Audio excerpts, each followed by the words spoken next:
오늘은 악에 대해서, 죄에 대해서 이야기하는데요. 특별히 4절 말씀 한번 보시면, 나중은 쑥같이 쓰고 두 날 가진 칼같이 날카롭고 사지로 내려가고 스올로 나아가게 될 거야 라고 염려하고 있습니다. 바라기는 우리 모두가 생명의 길 걸을 수 있기를 주의 이름으로 축원합니다. 지혜로운 자는 경건을 지켜야 하는 것입니다.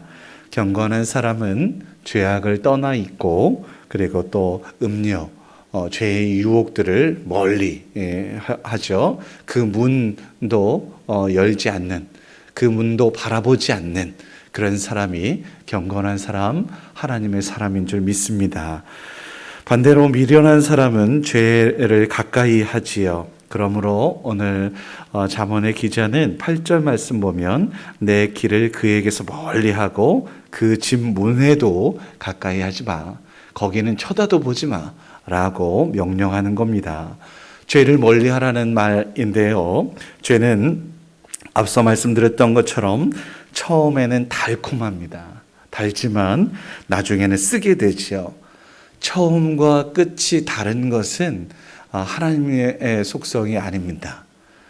하나님은 어떤 분이시라고요? 처음이고 끝이고 알파이고 오메가이고 늘 한결같은 분이시라는 사실을 여러분 믿으시기 바랍니다. 좋은 것 같으나 폐해가 심각한 것이 죄인 것이지요.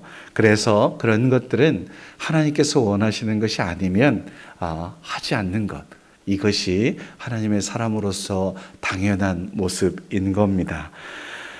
3절 4절 말씀에 처음엔 꿀같이 달고 기름보다 미끄럽다라고 이야기하는데요. 나중은 쑥같이 쓰고 칼같이 날카로운 것. 주일에 말씀드렸던 것처럼 우리의 미래는 밝은 내일이어야 해요. 나중에 형편이 더 좋아져야 마땅하죠.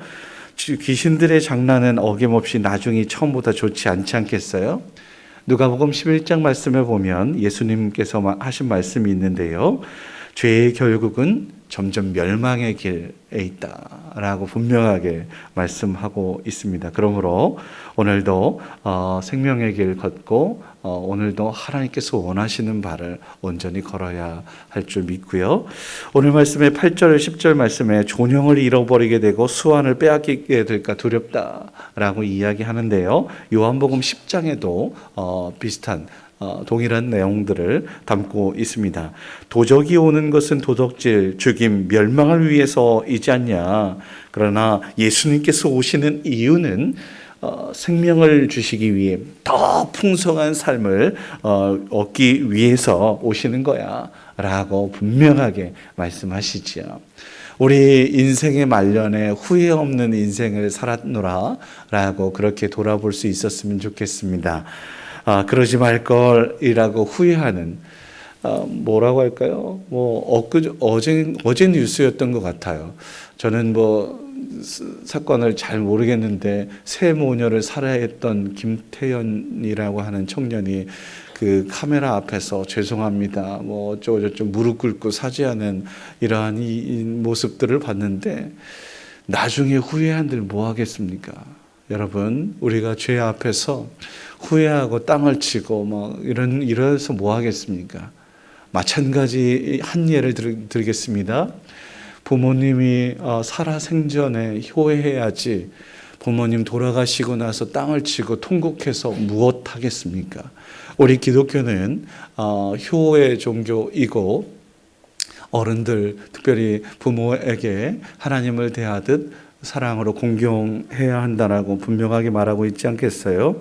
후회 없이 하나님의 뜻을 이루는 하나님의 사람, 지혜로운 사람이어야 할 줄 믿습니다.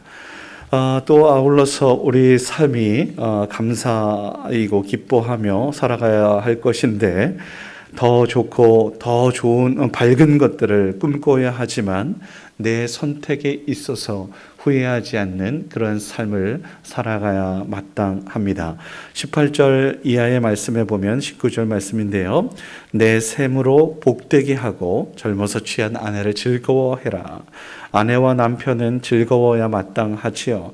다른 곳에 자꾸 눈을 돌리는 것은 옳지 않지요. 죄 될 수 있습니다. 가정을 파괴하는 일이기 때문에 그래요. 관계를 파괴하는 그러한 일이기 때문에 그런 것입니다. 더 욕심부리고 또 파도 모자라는 이러한 모습들. 이제 나중에 잠언 계속해서 읽겠지만 도적질하는 것이 더 달콤하고 행복하고 전혀 그렇지 않다라는 것을 분명하게 이야기하고 있어요. 21절 말씀입니다.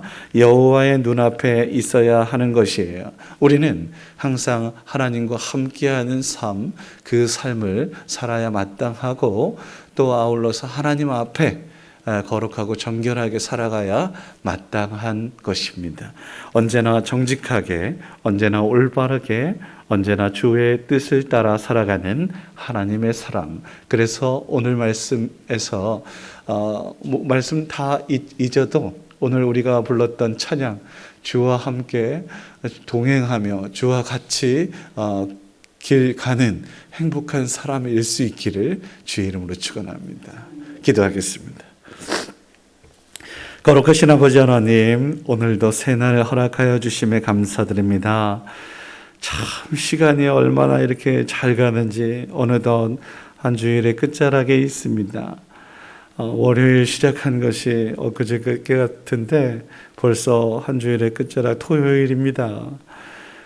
인생은 연습이 없죠. 실전입니다. 오늘 하루가 지나면 다시 오지 않는 것이 오늘이라는 시간인데 매일의 삶에 진실하게 하시고 정직하게 하시고 그래서 성실하며 하나님의 뜻대로 살아가는 우리 모두가 될 수 있도록 도우시옵소서. 오늘 주신 말씀처럼 매일의 삶에서 주님께서 싫어하시는 것은 죄악이 걸든 멀리하게 하옵소서. 죄의 종로로 타지 않게 하여 주시고 죄의 유혹, 달콤한 유혹 물리치게 하여 주시옵소서. 왜? 나중에 쓰니까요. 쓴 것, 힘들고 어렵고 후회하는 것, 아쉬워하는 것, 이런 것 없이 하나님 부르실 때 당당하고 기뻐하고 하나님 저 왔어요 라고 당당하게 이야기할 수 있는 하나님의 백성이게 하시고 그래서 그렇게 나중에 더욱 행복한 하나님의 자녀 될 수 있도록 도우시옵소서. 그 길 걷기가 얼마나 힘들고 어려운지 주님 늘 동행하여 주시고 늘 힘 주시고 또 분별력 지혜 허락하여 주시옵소서. 결단하여 나아갈 때에 어려움도 있겠지만 잘 이겨내서 나중에 생명의 면류가 누리게 하여 주시고 승리하는 후회 없는 인생 되게 하옵소서. 우리 삶 가운데에 늘 감사가 넘치게 하시고 기뻐하며 즐거워하며 자유하며 은혜롭고 거룩한 삶일 수 있도록 은혜 베풀어 주시옵소서. 말씀 속에 승리하게 하시고 주님과 동행하기에 거룩하고 정결하다, 착하고 충성된 정말 수고 많았다 라고 주님께서 얼싸 안아주시는 그 은혜를 누리게 하옵소서. 오늘 한 주일을 돌아봅니다. 하나님 한 주일 돌아보았을 때에 주님께서 이렇게 안아줄 수 있는 넉넉한 품 살았는지 돌아보며 혹여나 하나님 뜻 아니었던 것을 그 삶을 밟아왔다면 하나님 회개하고 돌이켜 주님 용서를 구할 수 있는 하나님의 백성이게 하옵소서. 돌아온 모든 시간에 감사드립니다. 특별히 이 시간 감사의 예물을 주님께 드린 손길이 있습니다. 이 손길을 기억하여 주시고 하나님 동행하여 주셔서 힘주시고 또 거룩한 예배를 준비하는 예배 드릴 수 있는 은혜도 허락하여 주시옵소서.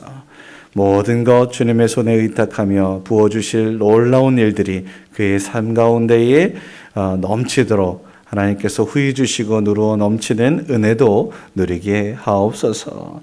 감사하며 축복하며 예수님의 이름으로 기도드립니다. 아멘.